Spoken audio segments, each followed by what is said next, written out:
Well, welcome everybody to Gardening 101. My name is Pat Jokajtys, and as some of you already heard, I'm a retired English teacher from Baldwinsville. I taught there for 34 years, and this is my retirement gig. Once a teacher, always a teacher, I guess. You know, I have to go on and teach in my retirement even. So I'm with the Master Gardener program, which is a volunteer organization under the auspices of Cornell Cooperative Extension. I'm with our Onondaga County Master Gardeners, and it is our mission to go out and teach best practices in agriculture to the community. So that's why I'm here today, to teach you about Gardening 101. So I'll start with a little bit of a assessment of you all out there. How many are brand spanking new gardener wannabes? Okay, we got a few of those. Good. How many are you've dabbled in it, but you want to refine your skills? Okay. And how many of you could be master gardeners out there? Okay. So we're at all different levels. So I'm going to give you a lot of information. This is basically a veggie gardening 101. So I'm going to give you lots of information, throw at you lots of different subjects. I'm perfectly good with you interrupting as needed with a question. Okay.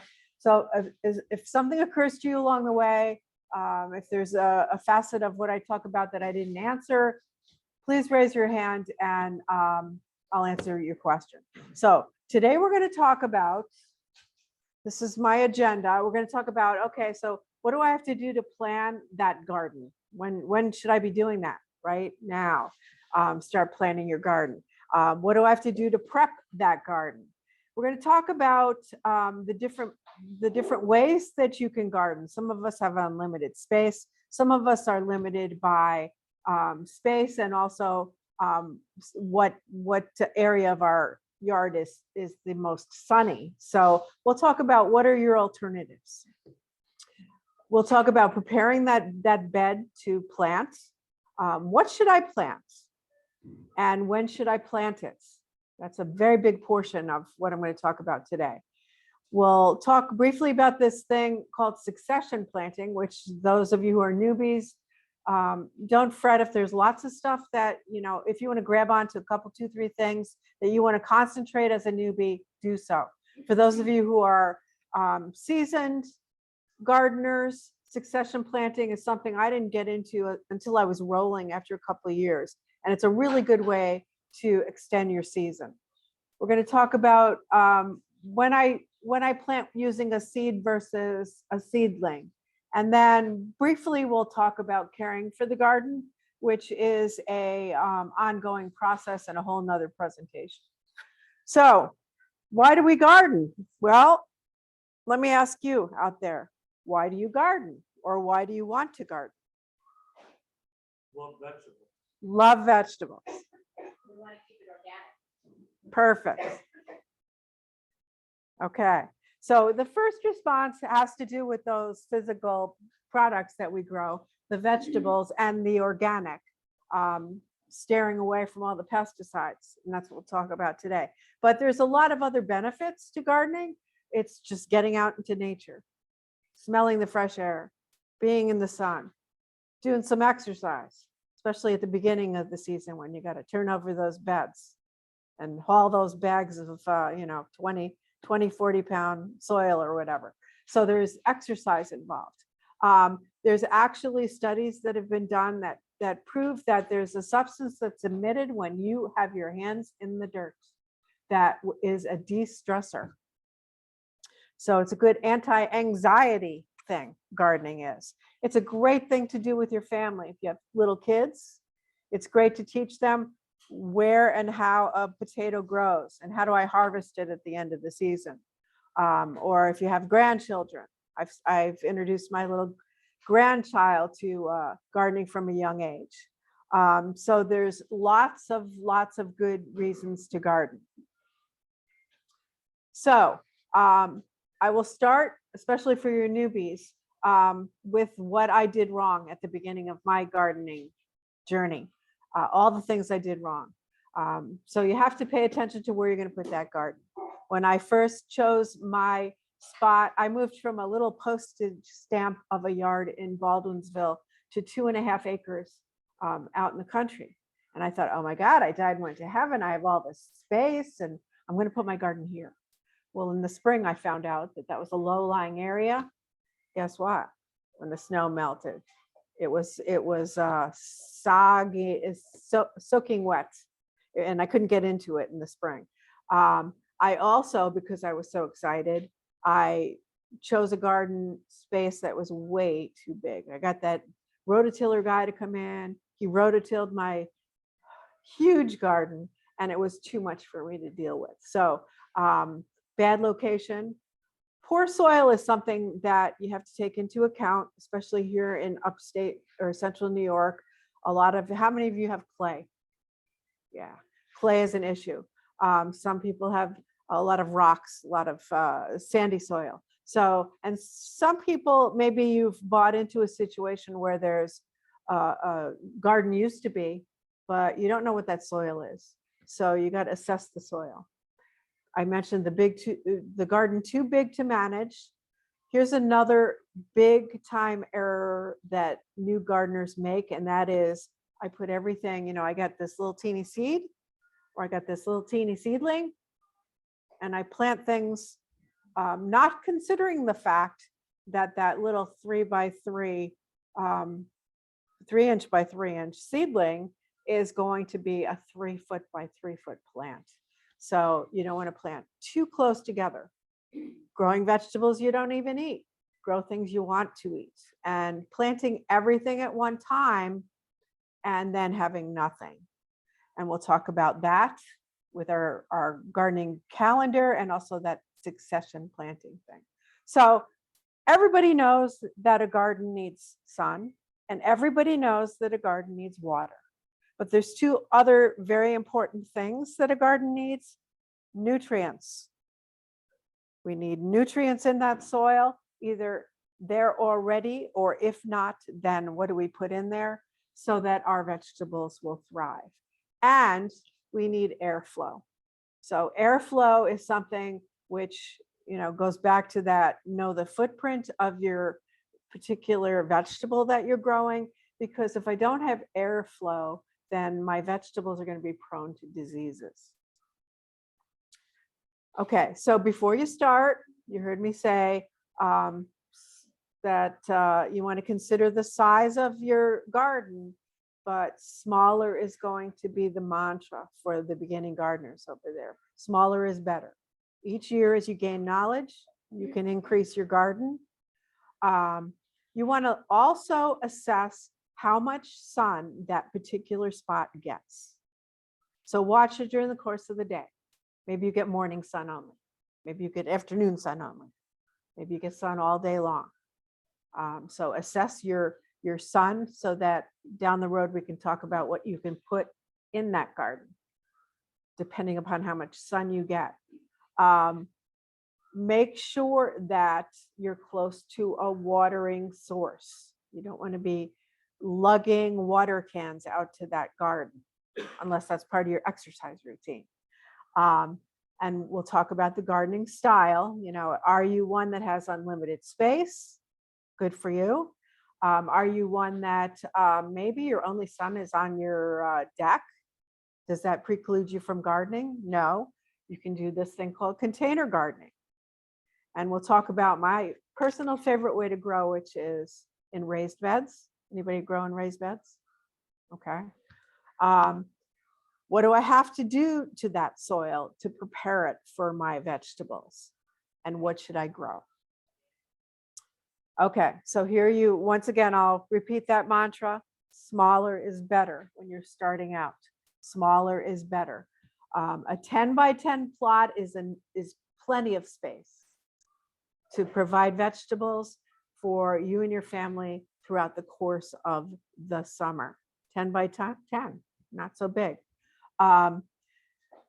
You want to make sure that you consider that gardening is a process that is not just a planting of your seeds or your seedlings. It's an ongoing process. So if it's too big, you have to do things like weed. You have to, caretake, observe, check out for pests, manage those. And at the end of the season, you're going to harvest. So you don't want to have a space that's going to produce more vegetables than you can use, unless you have an outlet, like the food pantry to donate them to, which is a good thing. So it's an ongoing process that goes beyond. My father was one of those, planted everything and then left the garden for the rest of the season. Let everybody else do the work. Okay, so here we get into the, how many hours of sun do I need? So let's start with the big guns, the 8-hour vegetables. So if you have the ability to have unlimited sun during the course of the day, you can grow everything. You can grow everything. So the big powered vegetables that need 8 hours of sun would be things like tomatoes, peppers, eggplants, potatoes, beans. They need a lot of sun. Okay. So are you sitting there saying, oh, geez, I don't get a full day of sun, it's over? No, that's not necessarily true. If I have 6 hours of sun, I can grow all of the root vegetables. That would be beets and carrots and rutabagas, leeks, onions, broccoli, peas, potatoes. Those are all fine for 6 hours of sun. And then you're still sitting there going, well, I only get morning sun and then it's over. Well, then the thing you want to do is you want to grow a salad garden. You want to grow a greens garden. And you can grow things like lettuces and spinach and kale and Swiss chard and arugula and mustard greens, but also not a green, it's green in color, but Brussels sprouts actually don't require a lot of sun. So if you're a Brussels sprouts lover, that's a good experiment. That's a unique vegetable to grow. It grows up in this big tall stalk. And there's a certain point in the season when you cut off the stalk, which will increase the size of your Brussels sprouts. So that's a little experiment down the road. Okay, and I forgot to mention, if there's any time that you want to take out your cell phone, take a picture, this is a good slide to take a picture of, because this kind of divides up your vegetables into the full sun ones, your pole beans, your corn, your cucumbers, eggplants, garlic, peppers, squash, tomatoes, melons, versus I can grow them if I have less than 8 hours of sun, bush beans and beets and carrots and collards and leafy greens and onions, a lot of herbs, peas, potatoes, radishes. Pause there for a second for a photo opportunity. Not me, this side.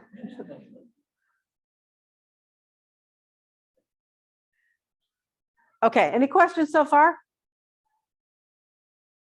All right, so we're going to talk about the 3 different kinds of gardening I can do and the advantages and disadvantages of both. First of all, if you are lucky enough to have that unlimited space, an in-ground garden has its advantages. First of all, you use the existing soil. You probably have to mend it, but I don't have to bring in truckloads of supplemental soil. There's less startup time, less startup cost. Because it's in the ground, I'm going to have to water less than if I were doing the other 2 types of gardening we're going to talk about. It's going to be lower cost and it's less permanent. So in my case, where I put in this gigantic garden that was way too big for me, I turned it back into lawn and then decided to start again. Disadvantages, it's going to be less space efficient because you need the rows. And so you're going to have to leave the space for the rows. You're not going to plant as closely as you can in the other kinds of gardening. And because you have rows, your soil is going to be more compacted. You have to walk on that soil. Poor drainage. I told you my story in a lower area. So it's going to dry out slower in the spring, and it's going to it's going to get the snow and the cold earlier in the winter. So I can't get into that garden as quickly as I might in, say, raised beds. I need to cultivate that space. So I got to either hire that rototiller guy or I have to bring one in. And therein lies another disadvantage, because rototilling is going to kick up all the weed seeds that have existed in that soil for decades. So there's going to be a lot more weeding in an in-ground garden. So yes, question. So you shouldn't do the rototilling in the field? There's a way that we master gardeners advocate for putting in any kind of a new garden.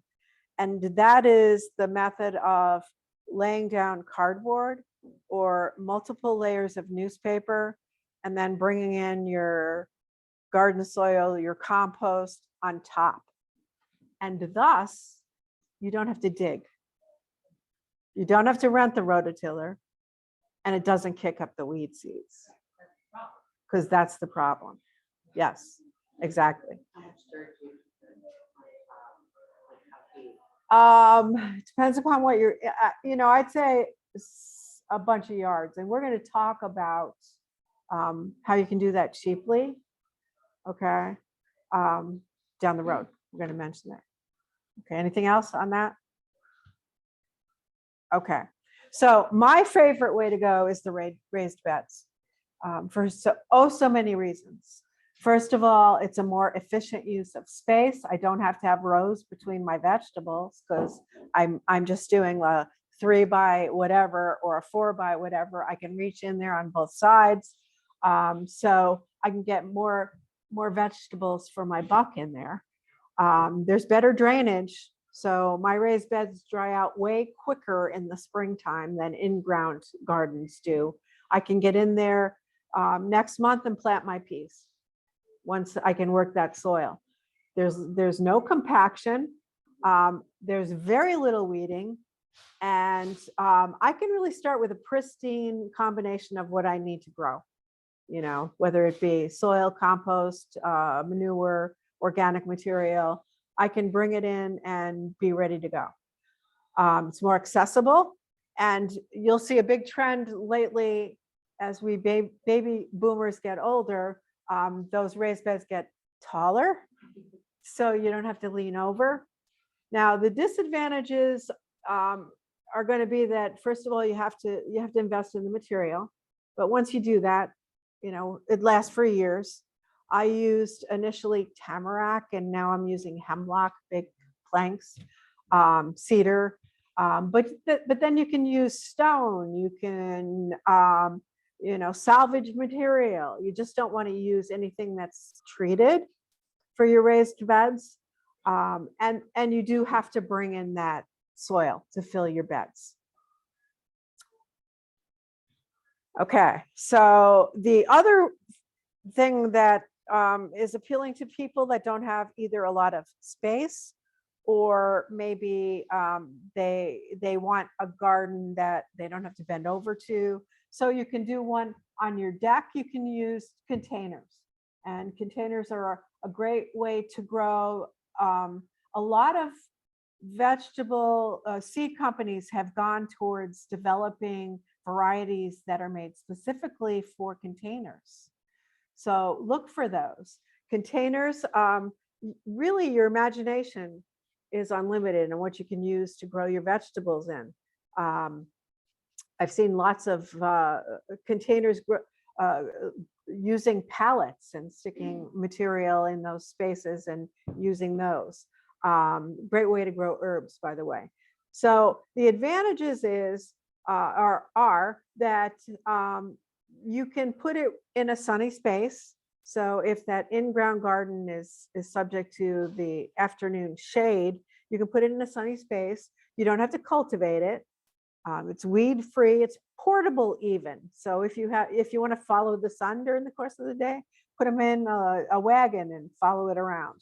The disadvantages, because it's a container, you want to use this thing called CountryMax.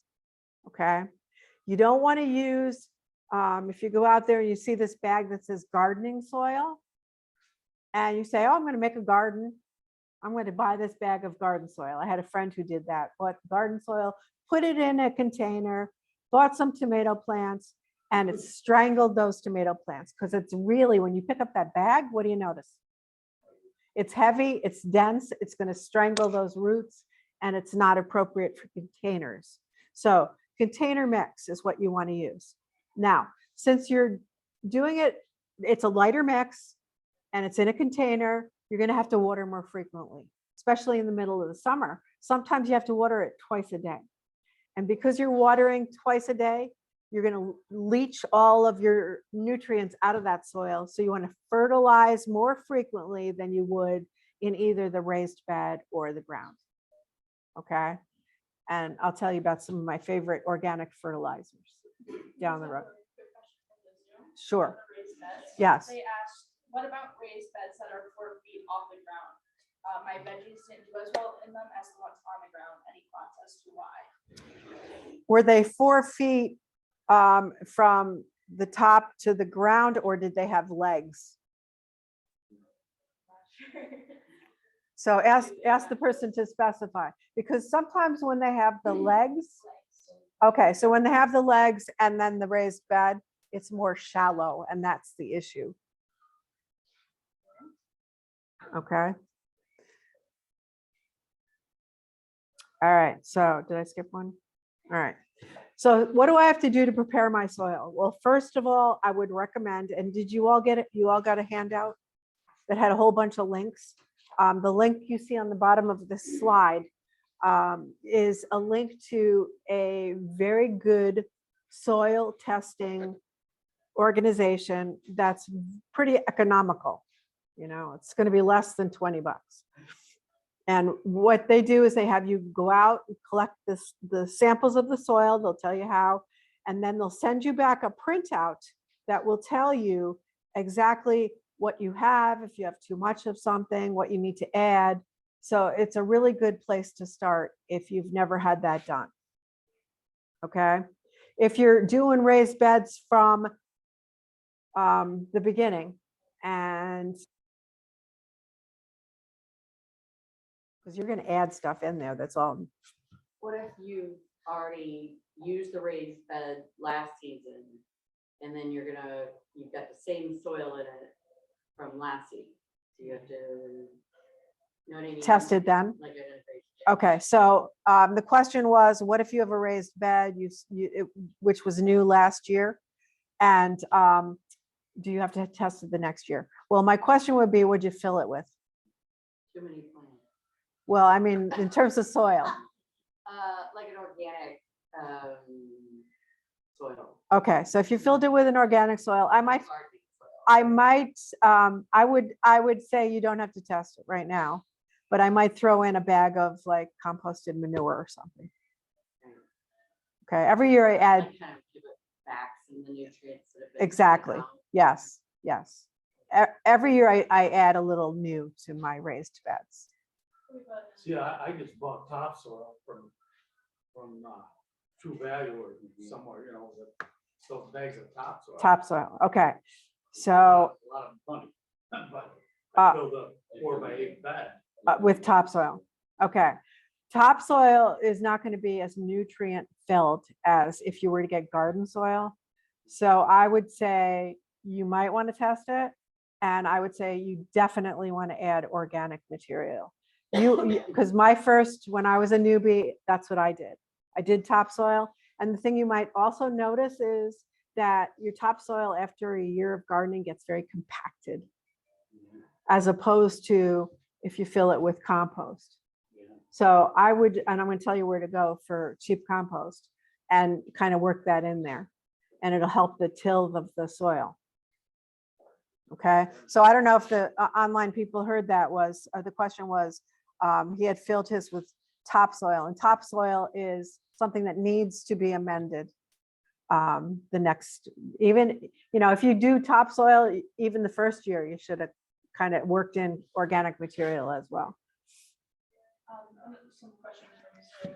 Okay. What is the best for potato, the garden sacks, or in the ground? I've tried those both. I had really good luck with in the ground, as long as you do the trenching and keep building up the soil over your tomato leaves as they grow up. And I've done the bags. My daughter had great luck with the bags. I had mediocre luck with the bag. Has anybody grown potatoes out here? Okay, success stories? Trouble with the balls eating everything. I mean, that would pick them up and the balls would be hanging out. Oh. So one gentleman did them in the ground, but he had a vole issue. Voles hanging off the potatoes as he harvested. What a picture that would have been. Yeah, potatoes. Anybody else with a success story of potatoes? Potato beetles. Yes, yes, very bad potato beetles. In my presentation I'm doing on Monday, it's on companion planting, like what you plant next to what to kind of safeguard. One of the things they recommend is to plant horseradish in the four corners of your potato bed, but horseradish is very invasive, so you have to dig it up at the end of the season. One more question. So they said if they have to add lime, how far ahead of time should they do it? The best time to add supplements to your soil is in the fall. You want to ask me if I do that? No. I probably shouldn't admit that, but so as soon as, if you didn't do it yet, I would say as soon as you can work it in the spring, as soon as you can get it in there. But the best time to add things to your soil is in the fall. Okay, here are three of my favorite organic soil supplements. So if they say your topsoil bed's going to need more nutrients, add compost, add composted aged manure. Don't go to your neighbor who has horses and dig that steaming hot pile, because it's going to have lots of weed seeds, among other things. And fish meal is another really good organic additive. Now, are you familiar with OCRA, O-C-R-R-A, compost operation? We're blessed in this county to have this great composting operation. They have two sites, one in Jamesville, one in Camillus. The Master Gardeners, we took a tour there last year. It's quite the operation. It's what I fill my raised beds with. Pretty much, I'd say like 60% of my raised bed is going to be compost. So add compost. It's very economical. So you can go there. I don't have a truck. So they used to give the blue bins out free. They don't do that anymore, but I have a Subaru Forester, and they sell what they call a trunk load for $10. And I can get like 7, 8 of those blue bins in the back of my Forester. So you know what those blue bins are sized. And the recycling bins, like those blue recycling bins. Yep. So I can fill those, like 8 of those for $10. It's very cheap. Now they also have, over the past several years, they sell it bagged, pre-bagged. So if you're on a small scale and you just want to add some to one bed, you can get 5 bags for $20. And yes. Do you use on the raised beds the 1/2 inch screen or the quarter? I use the bulk. I don't even know if they put it in either of those two categories, because it's pretty, it has a lot of texture to it. So the bulk that you dig yourself and I put into the blue bins is not screened. Now, if you want the screened and you have a truck, that's the way to go. So for the 1/2 inch screened, a cubic yard is $16. And the very fine stuff is a 1/4 inch screened, and that's $20 a yard. And there's no labor to putting it in your truck. They'll just dump it in your truck. Then you have to get it out of the truck. But so I favor the Amboy operation over the Jamesville, because I learned that the Amboy one gets it to a super high temperature. And so it'll kill all the weed seeds and all the bad stuff, and quickly. And if you go there, you'll see the pile smoking. It's hard to get the smell out of your car. Yeah, yeah. There's that. But the Jamesville operation uses time. And so it'd be like your backyard kind of compost operation. So I really kind of favor the Amboy one. Yes, We mixed, I think, garden soil and compost. Yes. And we were wondering if, maybe the compost was a little too new. We also went to the Amboy. And I felt like, especially the peppers didn't do very well, and it's a very sunny spot. So we were a little puzzled, and then I stuck my hand in, I thought, well, is the soil too hot, or, you know what I mean? Like, is that a possibility? it's always a possibility. The question was, can the compost be too hot and be a reason why her peppers did not thrive? It is a possibility. I probably would give it a little time and mix it with your garden soil. You did the right thing. And then with those two things, mixing it with the garden soil and giving it time, I think it should be okay. We'll try again this year, but. Yeah. Yeah, the tomatoes did all right. We tried to trellis them, but it's just funny, the peppers on the south front corner, I would have thought they would thrive, and they were. I was thinking maybe soil, because they're hot crops, so like tomatoes, peppers, are like they like hot roots. Right. It's just Oh, they lends like itself- it. Yeah, they do. They like plastic, it's like a lot of farmers use plastic to raise the temp up on the soil or keep black plastic on it. Was it last year that you had an issue with the peppers? It Or- was 2 years ago, because last year I just tried keeping them in a container, and they did a little bit better in Yeah. a container on my desk. Because peppers are also a very finicky crop. You know, some years you'll have a tremendously great pepper year, but that's usually like 1 to 4, you know, and 4 other years they're mediocre. So they're kind of a finicky crop. So try again. Alright. Yeah. And piggybacking off of that, if you do use farm manure, how long before you should use it? In terms of aged, Yeah. well, it has to look more like soil than manure. You want it to look like soil, not manure. So it shouldn't be that, you know, clumpy So, cow patty kind of look. so like a year or two. I'd say more than that, several years. Anybody have experience with? Question? Well, I don't know if you ever heard of, my father was a farmer, planted, vegetables all the time. And he always said with peppers, you should put rocks in between. And something about the sun and keeping them hotter. I don't know if you ever. That's probably in keeping with the soil temperature. That was probably a way, or the black plastic. It's going to heat up the soil. So peppers need hot soil, they keep metabolizing at night, so if you can keep that temperature hot at night at 70 degrees, that's the problem we face up here, is that we have colder nights. So like, you can go to New Jersey, it's like, whoa, look at those huge peppers, but they have, 65, 70 at night. So it's common. So that's the issue for that. And the other issue is, when did you plant your peppers? When did you put them in the ground? Probably late, because I bought seedlings, Okay. and, yeah, I want to say it was maybe mid-June. Okay, so that's good. Because some people get a little overzealous and they'll say, we have this, and I'll talk about that. We have this warm spell in May, mid-May, and they put in things like peppers or tomatoes, and they don't do well because we have the cold nights. And they do like to have the soil temperature be consistently warm. So that's a preview of something to come. Okay, so what should I grow? Well, you want to grow what your family likes to eat, what you like to eat. You want to grow things that you're going to be successful with, especially if you're starting out. So greens are an easy one, lettuce. You want to grow things that produce, have a high yield, like beans, pole beans. You can plant pole beans at the beginning of the season, and they continue to go until the frost with very little effort on your part. Cherry tomatoes are another high yield vegetable. You want to grow things that moving towards the no pesticides, that if you bought them in the grocery store, they're going to have a lot of pesticides in them, or they're going to be very expensive if you buy them organically.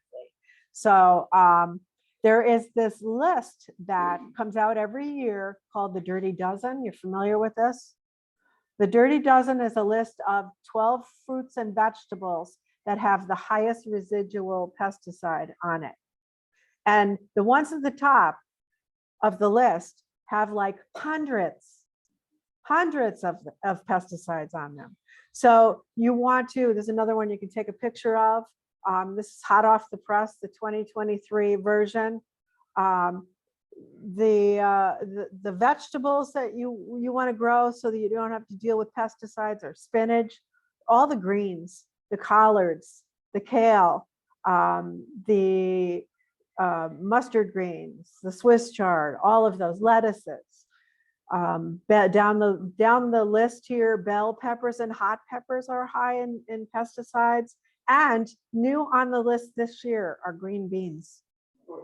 Green beans, high in pesticides.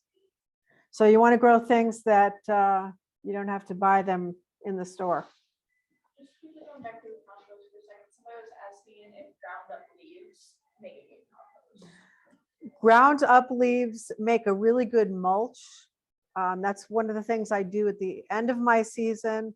I'll cover my raised beds with ground up leaves. And then to a certain extent, you can work those into the soil in the springtime.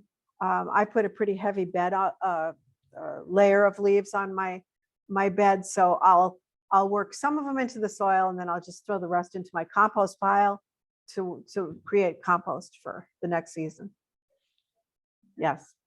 Okay. So one of the things that we need to know is what zone we're in. Do you know? 5. We're in zone 5. Now, why is that important? Because it determines how long our growing season is. And that is determined by the last frost in the spring, which is generally historically around as late as like the 21st of May. And so that's why you can't get overzealous for a lot of those warm weather vegetables before that. And then you consider the first frost in the fall, which for us keeps getting pushed further and further into the fall. And last year was in October, our last frost. So historically, our growing season up here is about 140 days. Okay, so that'll determine, which I'll talk about in a few slides here, whether I need to have a seedling or I can put the seed in the ground. Okay, that's one of the factors. Okay, one of the most important things that I learned after being a newbie gardener for years is that all vegetables are not created equal. I listened to my grandfather. We listened to our grandfathers, and my grandfather was a gardener way back, and he always said, don't put your garden in until Memorial Day. So, and I grew up downstate, so I was in another zone, but I used to go on this marathon planting weekend, Memorial weekend, and do everything. Everything, seedling, everything, no fun, just planting all weekend long. Then I learned that there's really 2 different categories of vegetables. There are cool weather vegetables and there are warm weather vegetables. And the cool weather vegetables can tolerate lower temperature soil, and the cool weather vegetables can tolerate even a frost and be okay. The warm weather vegetables, on the other hand, they do not like to get cold, and they don't do as well as you subject them if you subject them to that. So this is a great little, and that's another link on your sheet there, is a great little calendar with so much information. If you buy any seeds from this little New York seed company called Fruition Seeds, they send you, it's down the Finger Lakes, they send you this little calendar, and I have no connection to them, so I'm not plugging them for that reason, but this is a great little visual that will tell you when I should start my seeds in the house, when I can put them in the ground. And then you'll see there that little division between, the little space between some vegetables. That's all about succession planting. So take, for example, my carrots. I can plant my carrots several times during the season. I actually did it 3 times last season. I planted it in early spring before Memorial Day. I planted it like probably in June, and then I planted it again in late summer. And I had 3 crops of carrots during the course of the season. So those vegetables that you see that there's a break, that's all about succession planting. What about melons? Melons, no, because they're one of those long duration crops. So you need to, first of all, you're probably better to buy them as seedlings. You can do seeds if you find a variety that's a little shorter lived, a shorter season. But you can only do it once because it takes too long for them to harvest. I tried to grow some cantaloupes. And, The small, they were like really tiny. yes, Um, yeah. And there are varieties that are made to be tiny that are a little better for our upstate cooler weather. So, yeah. I just bought the cantaloupe from the store, ate it, and cut the seeds. Ah. I planted the seeds. Yeah. And the other thing with that's a whole nother topic, but the seed saving thing, you have to be careful because you want to only save seeds of heirloom or open pollinated plants. Because when you buy a hybrid, which is probably what your melon was from the grocery store, it's not necessarily going to be true to the variety that the mother or father was. Yeah. So seed saving is something you can do, but you got to make sure it's an heirloom or an open pollinated variety. Like an heirloom tomato. Okay. Yeah. Okay, so here once again is our very important division of cool weather versus warm weather crops. So cool weather vegetables are going to be able to tolerate soil temperatures between 30 and 50 degrees. Okay, and that would be things like beets, broccoli, cabbage, chard, cilantro is one I'm always surprised about. Cilantro is actually a cool weather herb. Kale, leeks, lettuce, onions, carrots, radishes, spinach. Those are all cool weather vegetables. Now the high test warm weather vegetables are the ones that lots of vegetable gardeners like to put in their garden. They need to have soil temperatures of 55 to 60 degrees consistently. It doesn't mean just the day. It means the night as well. So that's the mistake we make. We have nice days, cold nights. We're not ready for the warm weather vegetables. So the warm weather vegetables are beans and basil and collards and corn and cucumber, eggplants, peppers, squash, tomatoes, watermelons. So I can't put them in till Memorial Day. That's why you want to do the seedlings and not the seeds. Okay. So I'll touch upon this succession planting thing. Succession planting is really kind of 2 things. First of all, succession planting can be, I'm going to take a particular space like this little coal frame here. And how much lettuce can you eat at once, you know? So what you want to do is you want to take that space and divide it up. So I'm going to take part of that area, like a third of the area, and I'm going to plant my first crop of lettuce. A couple of 2-3 weeks later, I take the middle section and plant lettuce. And then 2-3 weeks after that, I plant the rest of it with lettuce. And what's happening is the first lettuce, you know, especially during the summertime, when it gets too hot, what happens to lettuce? It bolts and it's bitter and you can't eat it. So you want to have a continuous planting of the same crop during the course of the season, so you have it all the time, okay, into the fall. Now, the other way to look at succession planting is I take my space where I've put something which I harvest before the season is over. Like, for instance, anybody plant garlic out there? Okay. Do you know when you plant garlic? You plant it in October. Okay. So for those of you who want to try garlic sometime, you plant it after Columbus Day. It grows all, you know, it's in there all winter long. And then it throws off these nice little scapes, which you can use. And then you harvest them the garlic bulbs in July. So July is still summer. And I have this whole big, this was a bed that I harvested that was filled with garlic. And then what I did is I planted my cool weather vegetables in July that would take me into the fall. So I have cilantro in there and lettuce and carrots and probably arugula at the end there. So that's another way to look at succession planting. Empty space, put in something which will will take you into the fall. And then the third way to utilize, we'll kind of on the tails of what the garlic saga was. This is a space where in the background of the slide, you'll see my peas. Now, peas you plant in very early spring. They actually like cold weather. And you harvest them in the middle of summer. And they don't like hot weather, so they're gone. They're over. You can do a second planting of peas then. I did it this year for the first time successfully. But the other thing you can do is think about something which I can put in that space, which has the same characteristics, but to climb up that trellis, and that would be cucumbers. So planted my peas in early spring, planted my cucumber seedlings Memorial Day.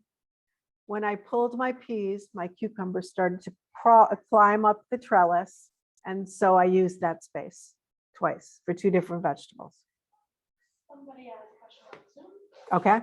Does it work well when it is too much sun outside? I use a cover tarp over the garden to shade the garden to cool it out. Absolutely. You can use a cover over it, or you can use strategic planting. And strategic planting would be, that's another companion planting topic. Strategic planting is, I'm going to plant something which grows tall to shade the thing that needs to be a little cooler. Like I'm every year I'll plant my tomato seedlings, plants, and it takes them all season to get huge. So while they're in the process of getting huge, and I have this space between my tomato cages, because I need that for future, I'll plant lettuce around my tomatoes. And lettuce doesn't like to be as hot. So strategic planting is also a way to do that. Okay.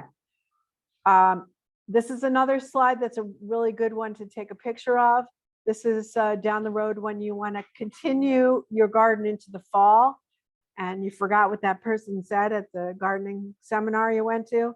So you want to pick things that will survive in the cooler weather. You want to think for that cutoff date to be about July 15th. And think of your fall garden in the middle of summer. So around July 15th, I'm doing all the second planting of all of these things which take 60 days or less to grow. There's another good slide to take a picture of. 60 days or less to grow. And here's a whole list of them. Now, those are all cool weather vegetables. But I'm going to throw one that isn't on the list that I've had very good success with planting twice during the season. And that's zucchini. Zucchini. I do 2 plantings of zucchini for so many reasons. First of all, the first planting is susceptible to all those bugs and pests and diseases. You know, you get zucchini, it's really good, and then it's gone. Cucumber beetle, squash bugs, diseases. So I plant a second crop of zucchini, seeds in the ground, July 15th. And the bug population is diminished, and I get more zucchini before the end of the season.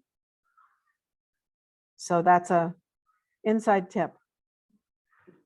So here's a way of extending the season, both protecting your vegetables from the cold elements and also protecting them from the hot sun, the hoops and the covers. I have actually a little section of kale that I've had a cover over all winter. The deer just found it. But up until this time, it survived the winter underneath that. And if there's anything still out there, they haven't eaten it to the ground, it'll continue to grow in the springtime. And mulch will also help to not only retain moisture, but extend your season.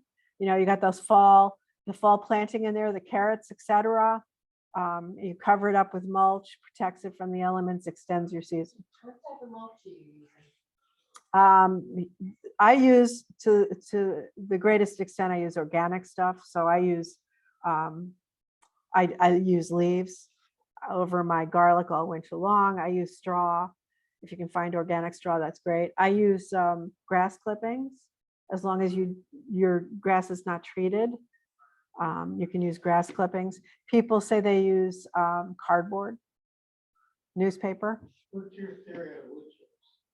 I have read that wood chips are fine. I have never used them, so I can't speak to that.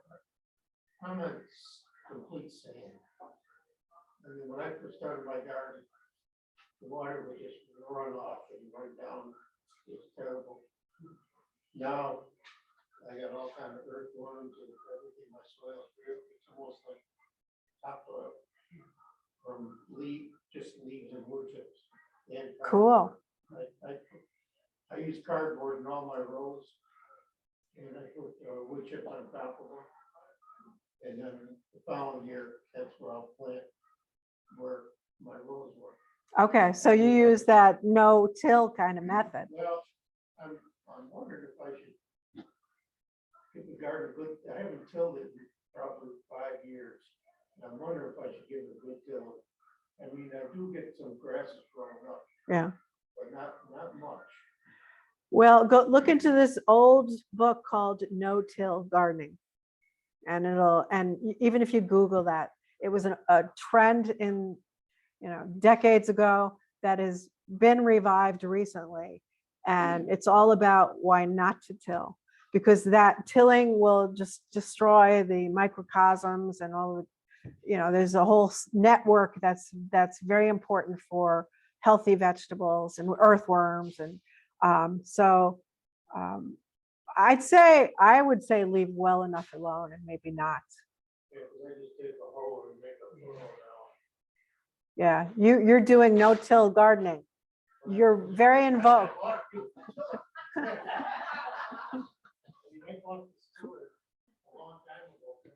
I drove all the way to Pennsylvania to get it. One of those old time toy boats. Yeah. And it runs great. Well, maybe you can hire yourself out to some of these new gardens.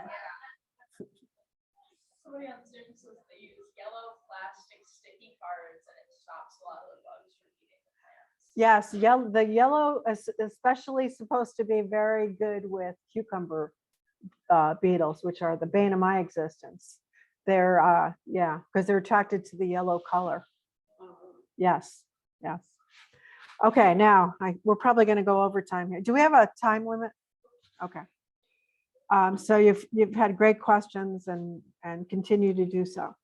All right, so now we're going to get into this little section, take a little bit of a detour as to whether when do you use seeds, when do you use seedlings. I talked about that a little bit.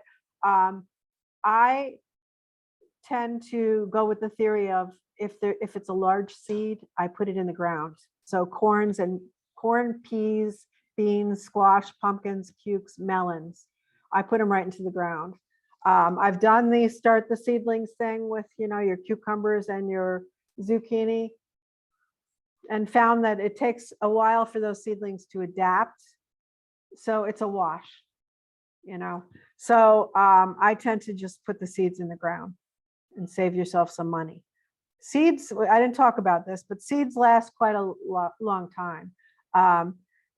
Do a little research on the particular seed, but take, for example, a tomato seed. A tomato seed is viable for 14 years. Yeah. So that's on the long end of things. So, you buy a pack of seeds, you can use it several seasons. Deep rooted vegetables like radishes, beets, turnips, carrots, rutabagas, parsnips in the ground. Don't attempt to transplant them. Transplant only, you want to buy a seedling for your long season crops. So that would be your tomatoes, your tomatillos, your bell peppers, your hot peppers, your eggplant.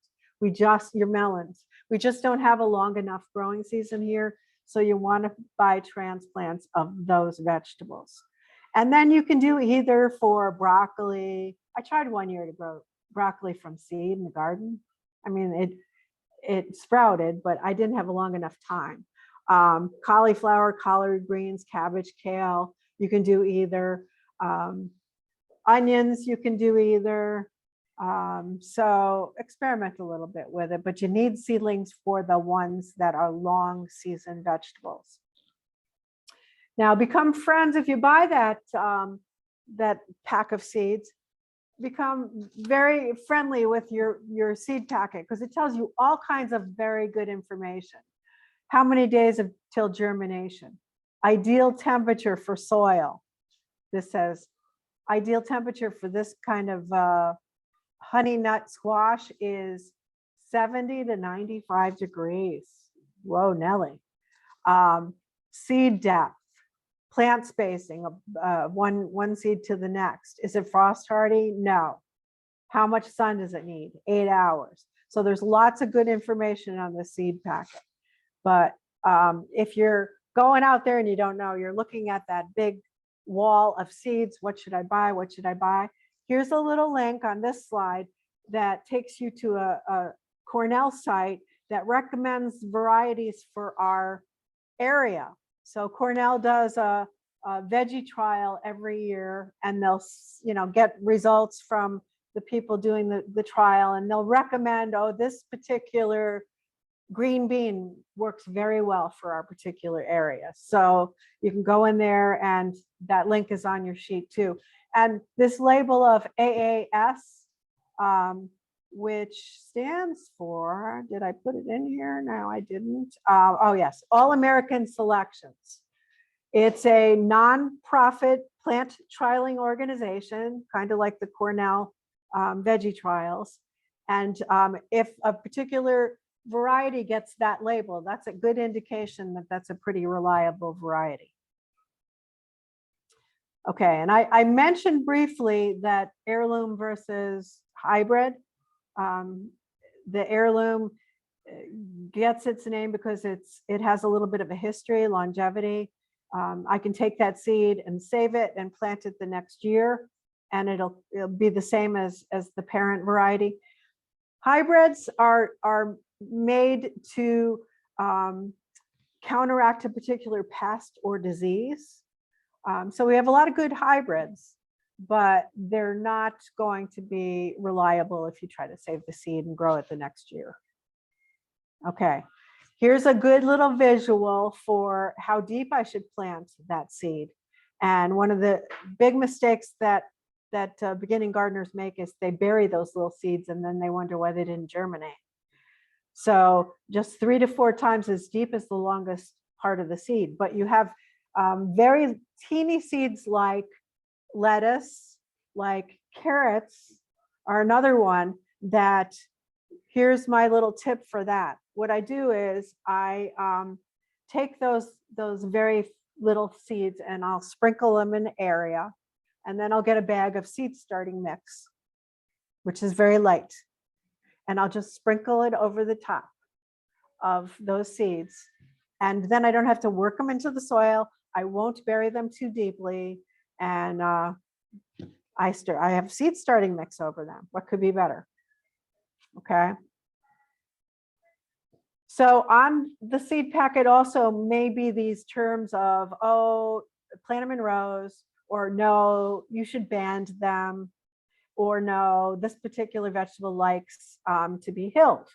So here's a little visual that shows you what that's all about. On the left is your typical like bush beans. I'm going to plant them a certain number of inches apart, rows a certain number of inches apart, one after another. But some things like I mentioned the carrots, the lettuce, those are good ones to broadcast, sprinkle, and what we call band. So you're really utilizing that whole 3 by whatever space and sprinkling them in there. You can always thin them later on, but it's a good thing to do with those little seeds. And then hills would be things like zucchinis, pumpkins. They like to be hilled. So you just work your earth around into a big hill and plant them 3-4 seeds in there. And they like to be in those hills. What about, Yep. like I grew cucumbers, which I put too many plants in, and they just overran everything. Right. So I probably need some kind of fence. You want a trellis. Cucumbers like to grow up. Yeah. So and I probably should put a slide in there too with the vegetables that like to be in vertical gardening. A lot of the squashes, like this guy here, he likes to be growing up on some sort of fence or a trellis. Yes, yes. And that also helps with the airflow issue, which is going to prevent diseases. Okay, so if I have to buy seedlings, if I want to grow tomatoes, and now I know I have to buy a tomato plant. So first of all, just some tips for examining that seedling. Make sure you look on the undersides of the leaves. Make sure that the stem is sturdy and not falling over. The plant isn't drooping, and the plant is not root bound. You see the roots coming out of the bottom of that plant. So if there's one thing that I want you to remember when you walk out of here is don't buy them from like a Home Depot or a Lowe's for a bunch of reasons. First of all, those plants come up from the South and they're grown in the South. They're grown under different circumstances with different diseases. And about, I don't know, maybe 7 years ago, we had something which we don't have up here, and that's late blight in tomato plants. And does anybody experience that? It kills the tomato plant from the top down. It turns gray overnight. I experienced it overnight, turned gray, and the tomatoes, you can't even consume them. So, and the other thing about stores like Home Depot and Lowe's is they'll be getting their seedlings in like now. And you look and, everybody is getting excited to plant. Oh, this looks really good. And you want to put it in your garden. It's too soon. And so it's not our calendar. So you want to buy from local growers, regional market, people around here that grow vegetables, and not big box stores. I love the way somebody knows the ones. I love that. Yeah. They're all dead, it's like- Yeah. Yeah. And the other thing, I was in there buying something one day and, fertilizer or whatever, and standing next to a Home Depot person or a Lowe's person, and a customer was asking a question, and that person had no knowledge. They didn't know. The other thing, I don't buy anything from Home Depot or Lowe's, but a friend of mine used to work for Scott's in Kentucky. They contracted in a region, when you buy Scott's topsoil or whatever, and it's so inconsistent, the garden soil, that's why they run these sales all the time, 4 bags for $10, and it's inconsistent. And there's a time where when these gas stations, when they have to, they're taking soil that's already cleared by whatever state environmental group, and that's what they're packing because it's now considered non-toxic. So the xylene's gone. Yeah, and that's what these companies are packaging in these bags. Yeah. I don't buy anything unless it says organic on it. But that's just what you get when you go to these home Yeah. centers. Yeah. So another reason. So now we have our little transplant and we want to put it in the garden. So typically you dig a hole the size of the root ball, a little bit bigger, and you put your fertilizer in there, you put some water in there, and you cover it up. You're ready to go. But I say that to lead into the one thing that's very different, and that's a tomato plant. So a tomato plant, you buy the seedling on the left, you strip off the bottom leaves. So you see naked stem there. You're going to dig your hole way deeper than the root ball so that you can bury the stem. Now, why do you do that? Tomatoes are basically a weed. And off of those stalks, those stems, will come roots, and it'll make your plant even stronger. And I, as a tomato grower, I've virtually decapitated a bunch of little seedlings. And I do this really scientific method of I take some masking tape and I tape it, and then I'll bury that part in underneath the soil, and it's fine because the roots grow off of the stem. So there's a tip for tomato planters. Yes. You're putting the masking tape In- right above the roots on the bottom? I put it, well, wherever it may, well, what I'll do initially is I'll take that masking tape and then I'll lay the plant on its side, and it'll kind of heal the stem. And then I'll bury the masking taped stem under the earth. And then you're cutting off the top of it. No, Oh, and it okay. just continues to grow. Oh. Yeah. Yep. And if you were to get a spindly tomato plant, there's also, you'll see pictures of where they'll take that tomato seedling, lay it on its side, dig a big swath of dirt, lay it on its side so the stem is running this way, and then work it up. And that strengthens the plant as well. See, I grow mine all in pots, big pots. But this year, since I started, I had some that had some nice tomatoes, but they had all this black. I don't know what it was, but I had to cut the black The black, or the tomato itself, on the tomato. that could be a calcium deficiency. There's, what's the name of that one? I should know. I'm the tomato person. I heard you put, Blossom end rot. Blossom end rot. There's a great little app, which after the program, I'll look it up on my phone, that's run by a Cornell professor in tomatoes. And you can go in there and you can say, this is my issue, find the picture, and she'll give you the solution as to what you do for that, if there's anything to be done, and label it. Yeah, there's a lot of things that can go wrong with tomatoes.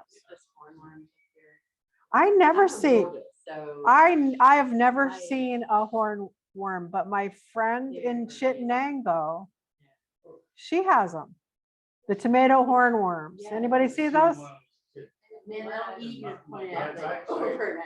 When I was a kid, I've seen it, but I haven't seen it. Okay. No, I haven't seen one, and I've grown tomatoes for over 25 years. Yeah, we had them in Georgia, so. Yes, it's a southern thing. Yeah, tomato hornworm. Okay, so back to that, know the footprint of your vegetable, so that I don't know who that crazy lady is in the slide. This little seedling that you buy is going to turn into this, especially if it's an indeterminate variety. There's a term, does everybody know that? Indeterminate variety will continue to shoot off branches and blossoms through the whole season and get huge, 8 feet even. So you want to make sure that you give it enough space. If you don't have a lot of space and you want a tomato, you want to look for a determinate variety. They will stay smaller. So make sure that you know how big that ultimately that one little basil plant is going to get. So you know how much space to leave it. Or the pepper plant. Peppers are always amaze me. That little pepper seedling turns into this big bushy thing. So in terms of watering, when you initially plant your seeds or seedlings, you want to water every day, probably at the beginning of the season, and then not so frequently.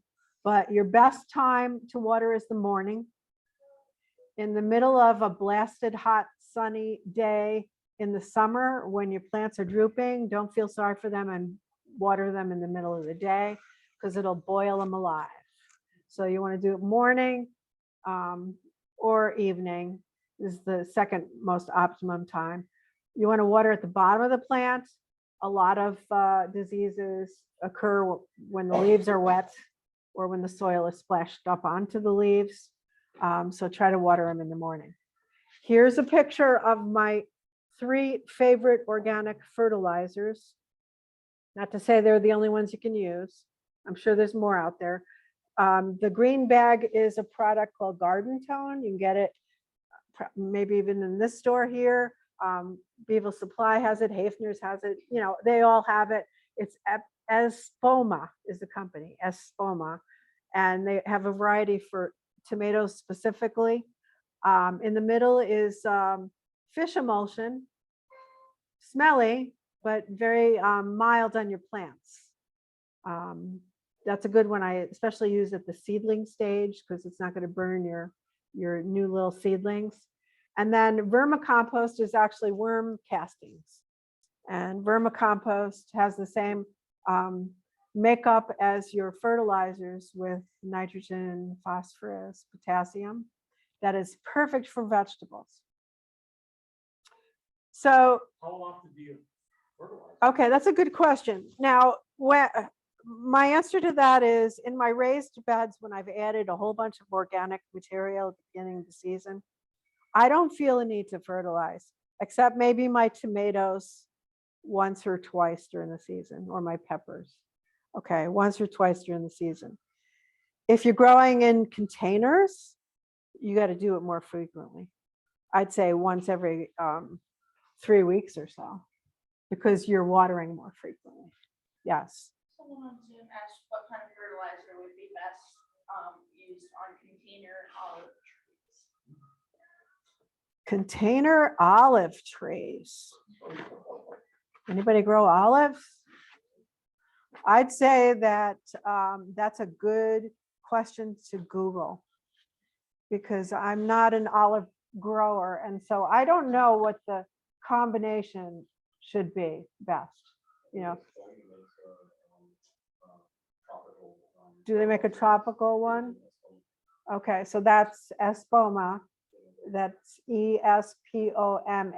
They're organic, and look for a tropical mix as the recommendation, because the percentages need to be different. You know, like some plants need more nitrogen than others, and I wouldn't attempt to know what a olive plant needs. I don't know. Okay, so here we've talked about mulch, organic versus inorganic. The black plastic has the advantage of suppressing weeds and also raising the temperature of the soil. Okay. Anybody use black plastic out there? Yeah, I've tried. I'm like a purist and I can't get my hands in that soil, so it's like psychologically stymieing to me. So I've used it and it does suppress the weeds, and it's a good thing. But you have to do it properly so you can get the water in there also. So I'm going to just throw out, this is, we're drawing to a close here, but throw out a couple of things you can do some homework on and do some research on. And there's this thing called integrated pest management. You can look it up on the Cornell site. It is a way to deal with that whole pest problem and disease problem using a minimum of pesticides and insecticides, if at all. So how can I avoid using pesticides and insecticides? First of all, I'm going to pick healthy varieties. I'm going to pick varieties that maybe are designed to be resistant to a particular disease like black spot or something. So I'm going to grow healthy plants. I'm going to set a tolerance level. So if you're growing without pesticides, your kale's going to have holes in it. Doesn't mean I can't eat it. No, just wash it off, rip it up. You eat that kale, it's perfectly fine. Better than if you were to put some kind of pesticide on there. Because remember, pesticide kills the good bugs along with the bad bugs. And one of the things as a beginning gardener, maybe a long-term gardener, is to become familiar with your bugs. I didn't know this. I bought this cute little book, and there's more good ones than bad, you know, and you got to train those little kids not to squish everything, you know, because I'm still trying to train my grandson not to be afraid of spiders. So that you know that there are way more good bugs than bad bugs. You want to encourage the good ones. There's a lot of bugs that will do the work of the pesticide. We'll eat the aphids, you know, we'll go after the bad bugs. So you want to encourage them to come into your garden. How do you do that? By planting vegetables and herbs in your, or I'm sorry, flowers and herbs in your vegetable garden. And I'll talk about that in a moment. And then you also, as a gardener, gonna be down the road, you want to do this thing called rotating your crops. Now, what is that all about? Well, take notes, take pictures, whether they're mental pictures or if you have a good memory or physical notes. You want to remember where you planted things. Because the next year you don't want to plant something in the same family in the same spot. So wherever you put those peppers or those tomatoes, you don't want to put them in the same spot the next year. Why? Well, I just named 2, peppers and tomatoes, that are heavy feeders. And they also may be prone to particular disease or particular pest that may be in that soil still. So I want to move that tomato to a different place in my garden. I want to rotate things. And I want to put in the place of that heavy feeder tomato plant, I want to put something that's a light feeder, like a lettuce, or I want to put something that's going to enrich the soil, like a bean. Beans put nitrogen back into your soil. So do a little research on that. They'll give you even like little suggestions for what should I move here if I had a tomato, and then rotate it around over the years. And then one of my favorite topics, the one I'm going to talk about Monday in another place, is companion planting. And that is to do some research on the things, the vegetables that go next to each other that will help each other. You know, for example, eggplants, their leaves get decimated by those little flea beetles.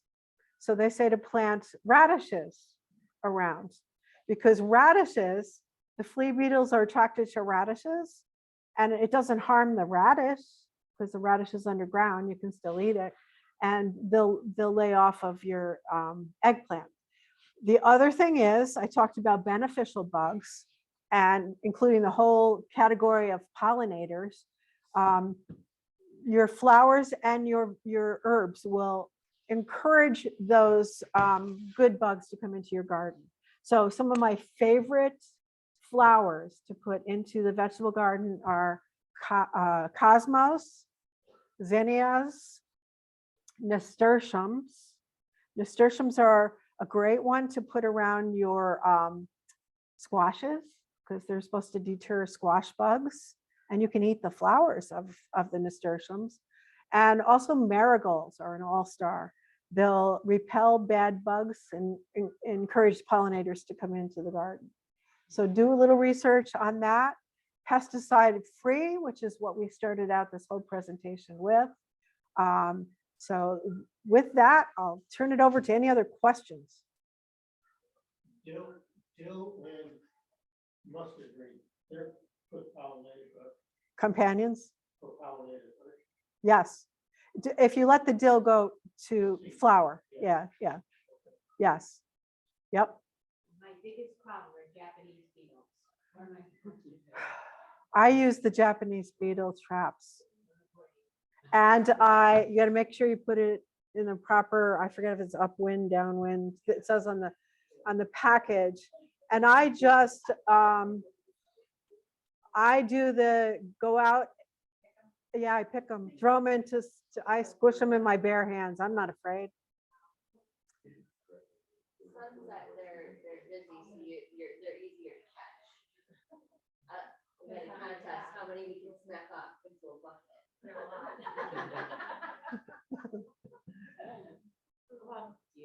Deer.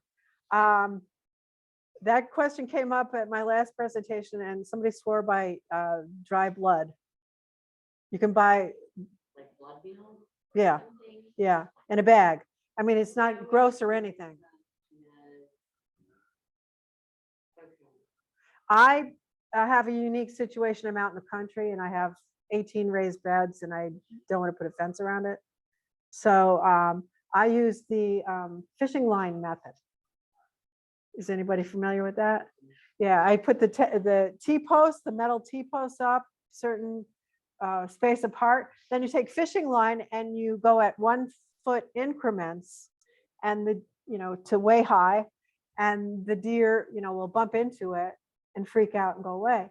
I hear it only works if you're in the country, because then they can't see it. Like if you're in the suburbs and you have lights, they can see it and jump over it. Those darn little deer. How about rabbits? I don't know what to tell you with rabbits. Cayenne pepper. Cayenne pepper? Cayenne pepper and Dawn and here, and let it sit in a gallon water, and then just, the only thing is after it's squirted around the perimeter, but then when it rains, then you have to do it again. But that works. Cayenne pepper, Dawn, and what was the third thing you said? An egg. An egg? Yeah, I'll go to the dollar store and get powdered garlic, sometimes throw the whole thing in there.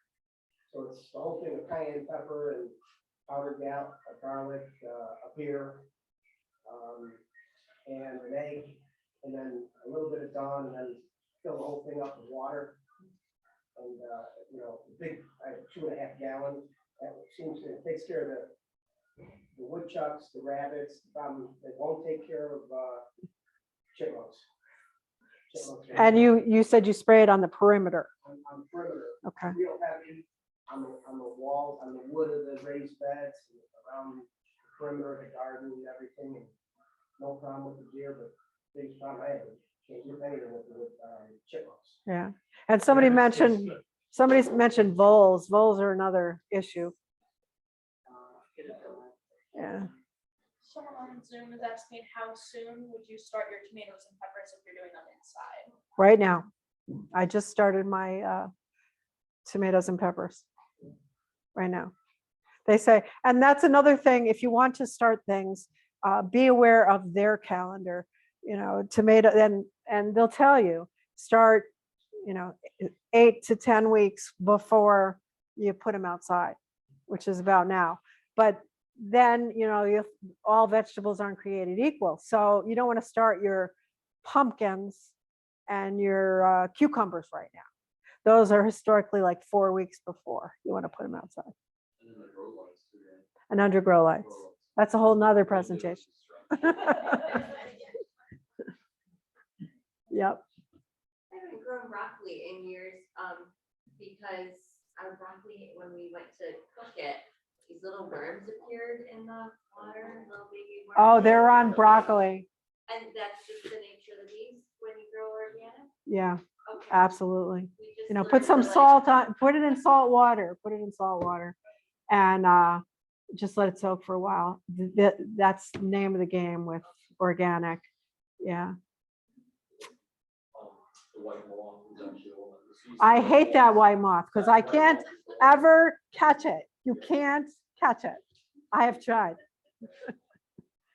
You go to get it and it's gone.